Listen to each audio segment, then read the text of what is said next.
ભલે કાંઈ ન જાણતા હો, પણ આજે પણ શ્રીનાથજી, મહાપ્રભુજી કે યમુનાજીનું નામ બોલાય ને તો હૃદયમાં કંઈક ઝણઝણાટ તો થાય જ.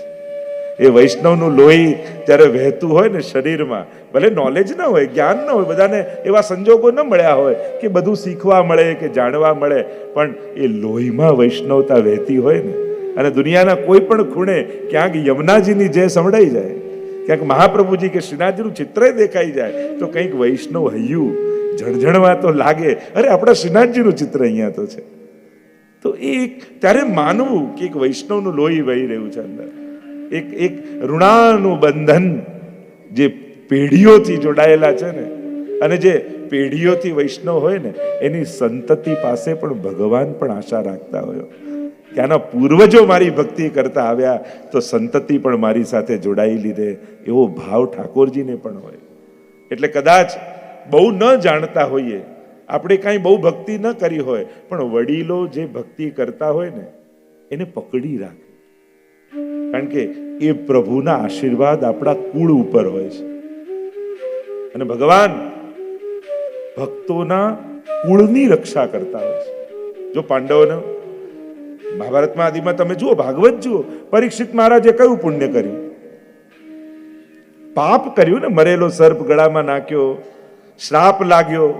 ભાગવતની આખી રચના જે રીતે થઈ, પુણ્ય દ્વારા પરીક્ષિત મહારાજને ભાગવત નથી મળ્યું, અપરાધ કર્યો છે.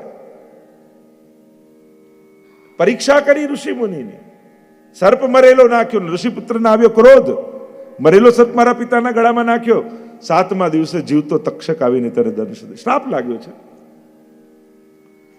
ઘણીવાર સાંભળીએ ને કથા તો આપણને ઓહો બિચારા પરીક્ષિતને શ્રાપ, અરે એમને તો એક જણાએ શ્રાપ આપ્યો, આપણને તો મળે એટલા આપતા જાય છે. એટલે આપણે તો ભાગવતની વધારે જરૂર છે, આપણે તો ગુણગાનની વધારે જરૂર છે, કેટલાના ભેગા કર્યા હોય છે. પેલા તો એક શ્રાપ લાગ્યા છે, અહીંયા તો મળે આપતા જાય. એટલે કદાચ આ ગ્રંથોની આપણને વધારે જરૂર છે, પણ પાપ કર્યું ને, ભગવાન ભાગવત બની સુખદેવજીનું રૂપ ધારણ કરીને સામે આવી ગયા. એક જ કારણ છે, વૈષ્ણવનું સંતાન છે. પાપ પુણ્ય ભગવાન નથી જોયા, પણ મારા વૈષ્ણવ કુળની અધોગતિ ન થઈ જાય એ જવાબદારી મારી છે. ભગવાન ભક્તના પરિવારની જવાબદારી લઈને ફરતો હોય છે.